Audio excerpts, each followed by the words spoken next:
sejahtera Malaysia, denyut nadi suara rakyat bergema di channel ini. Satu perkara yang betul-betul menghairankan.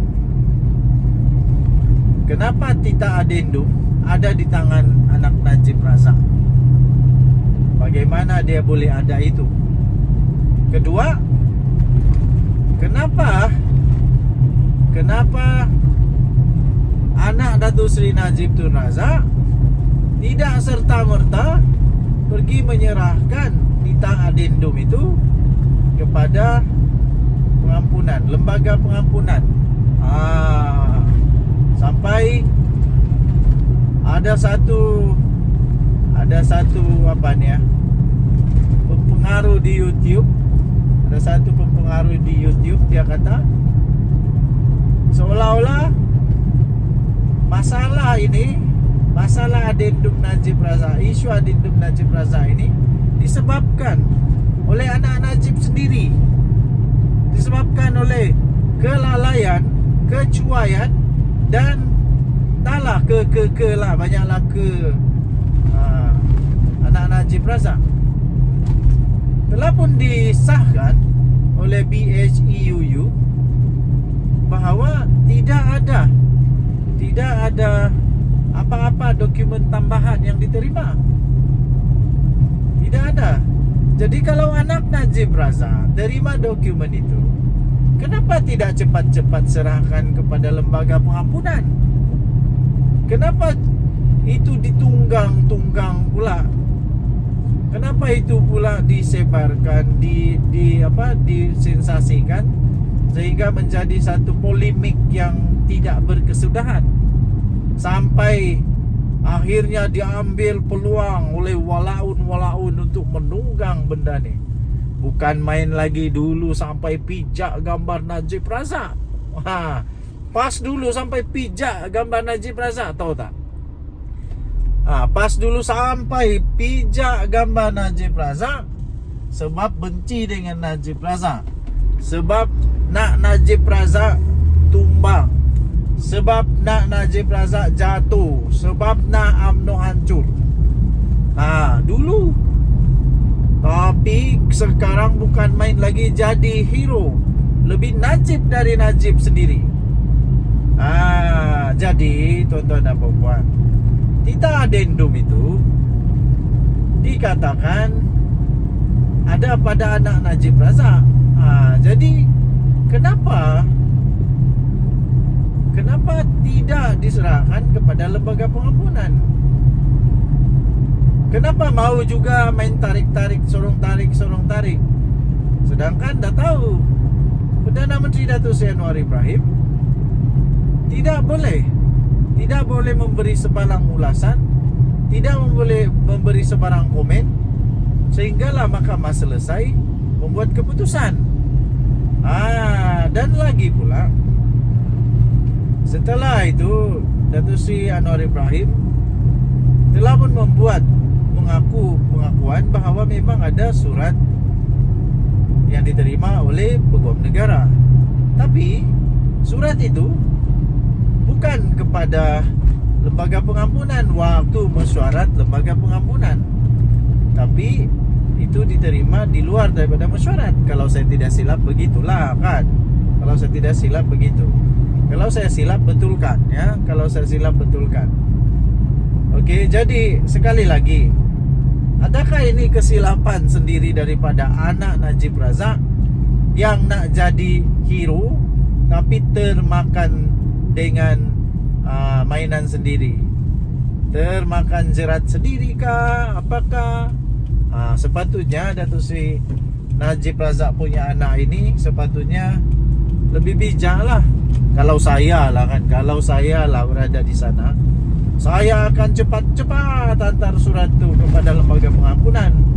Bukannya saya mainkan di media sosial kah, di mana-mana kah, sehingga beri peluang kepada musuh politik untuk menunggang. Okey. Apa-apapun, walau bagaimanapun, saya tetap berpegang kepada pendirian saya bahawa negara Malaysia ada undang-undang, ada perlembagaan dan kedaulatan kepada undang-undang kita. Dan saya tetap menyokong penuh apa juga keputusan daripada yang di-Pertuan Agong yang ada sekarang, Sultan Ibrahim. Okey. Dan juga saya juga menyokong keadilan penuh kepada Datuk Seri Najib Tun Razak. Kalau dia salah, tetap salah. Tetap salah. Dan Nadi Suara Rakyat bergema di channel ini. Jangan lupa tekan butang subscribe, like dan share. Malaysia kita punya, cintai Malaysia aku. Kita jaga kita. Kita jumpa lagi. Bye-bye. Salam sejahtera Malaysia. Denyut Nadi Suara Rakyat bergema di channel ini. Tuan-tuan dan puan yang dihormati sekalian, semua orang seakan-akan sudah lupa dengan isu Pulau Batu Putih kerana isu adendum Najib Razak. Tapi baru-baru ini, baru sebentar tadi kita dapat satu berita habislah Atok Mahathir si tua bangka kali ni. Habislah Mahathir kali ni. Mau lari mana lagi Mahathir? Akhirnya Menteri Besar Johor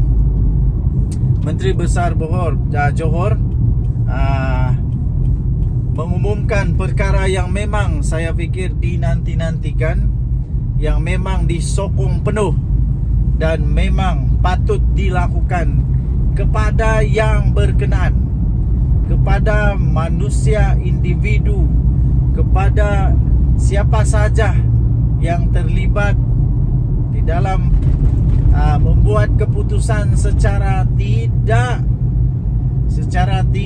betul. Kalau keputusan itu dibuat secara tidak betul, individu yang telah menyebabkan Johor, Malaysia kehilangan kedaulatan ke atas Pulau Batu Putih, Menteri Besar Johor ini berkata manusia, individu itu patut didakwa di mahkamah. Saya amat setuju tuan-tuan dan puan-puan. Manusia ini, kalau dia memang bersalah, kalau dia memang buat keputusan yang tidak betul, keputusan yang syok sendiri, keputusan yang tidak pun dibawa berbincang dengan kabinet, tidak mengikut kepada jalur undang-undang yang betul, patut dibawa ke mahkamah, patut dikenakan tindakan undang-undang, termasuklah kalau perlu penjara sajalah. Jangan cakap banyak. Kalau perlu denda saja, jangan cakap banyak. Kalau perlu, kalau memang dia bersalah secara undang-undang. Kerana Malaysia telah kehilangan kedaulatan Pulau Batu Putih ini, bukan hanya pendek fikiran tau. Bukan pendek fikiran saja. Bukan guna fikiran yang hanya seketul batu saja apakah. Ini penting untuk kedaulatan negara. Kita tak tahu 50 tahun, 60 tahun dari sekarang, kita tak tahu apa yang kejadian, apa berlaku di sana. Bagi makcik-makcik yang memang tidak tahu, senang je lah difikir, itu batu je kecil. Iyalah, fikiran pendek memang begitu. Tapi fikiran panjang, kita kerugian kedaulatan yang cukup besar untuk negara Malaysia. Jadi saya bersetujulah. Saya amat bersetuju kepada apa yang dikatakan oleh Menteri Besar Johor ini. Okey. So tinggalkan komen anda. Adakah anda juga bersetuju kalau manusia yang bertanggungjawab telah menyebabkan kita kehilangan kedaulatan kepada Pulau Batu Putih ini, patut didakwa di mahkamah, diambil tindakan sewajarnya? Tinggalkan komen anda. Denyut Nadi Suara Rakyat bergema di channel ini. Jangan lupa tekan butang subscribe, like dan share. Malaysia kita punya, cintai Malaysia aku, kita jaga kita.